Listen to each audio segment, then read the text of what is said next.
আজান হয় তখন প্রেমের শুরু। কি বাবা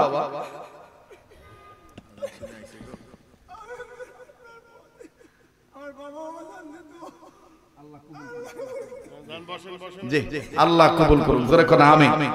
আল্লাহ ওনার বাবাকে জান্নাত নসিব করেন, বলেন আমিন। আমার ভাইরা, আরব আমিরাতে যখন আজান হয় কিবলার দিক থেকে মিষ্টি সুরে নরম কণ্ঠে ছোট বড় মসজিদ থেকে মক্কা মদিনার সুরটা ভেসে আসে। দেব? বলেন দেব? দোয়া করে যাবেন তো আমার সাথে সবাই? মায়া করে চমৎকার কণ্ঠে বলে আল্লাহু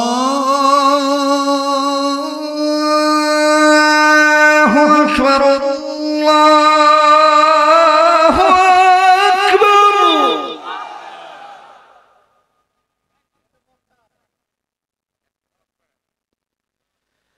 আল্লাহু আকবার।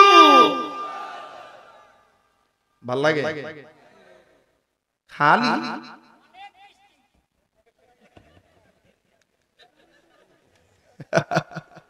আল্লাহ কবুল করুন।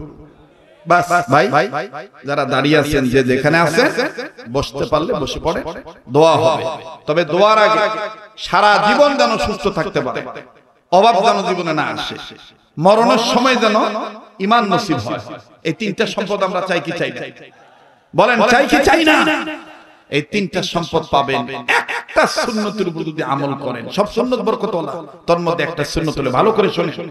খানা খাওয়ার আগে পরে যারা 2 হাত কবজি পর্যন্ত ধৌত করবে, কয় হাত? আবার বলেন, একটু দেখান দেখান, কয় হাত? কোন পর্যন্ত? কখন কখন? খানা খাওয়ার আগে এবং পরে। এই সুন্নত যারা পালন করবে তাদেরকে জীবনে মরণ ব্যাধি, জটিল কঠিন ক্যান্সার, মহামারী, ভাইরাস স্পর্শ করতে পারবে না। সুবহানাল্লাহ।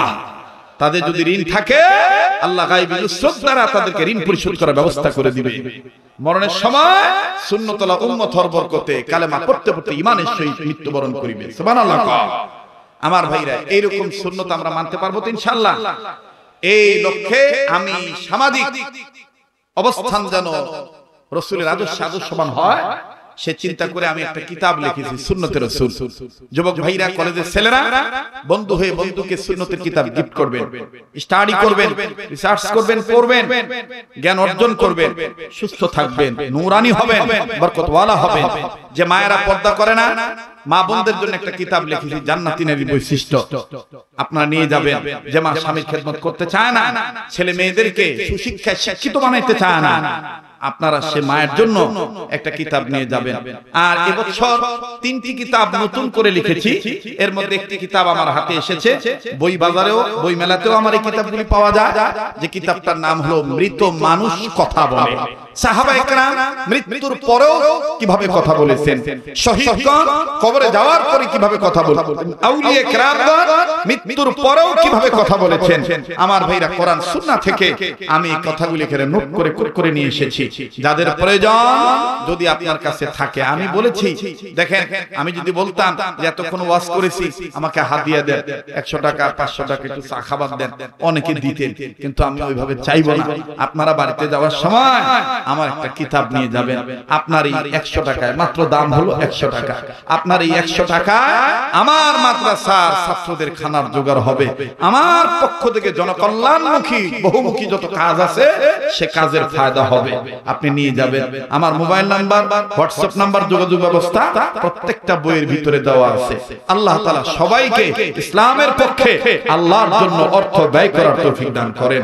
অনুরোধ থাকবে কেউ মাহরুম হয়ে যাবেন না। একটা বই নিয়ে যাবেন। 3টা কিতাবের মূল্য 300 টাকা।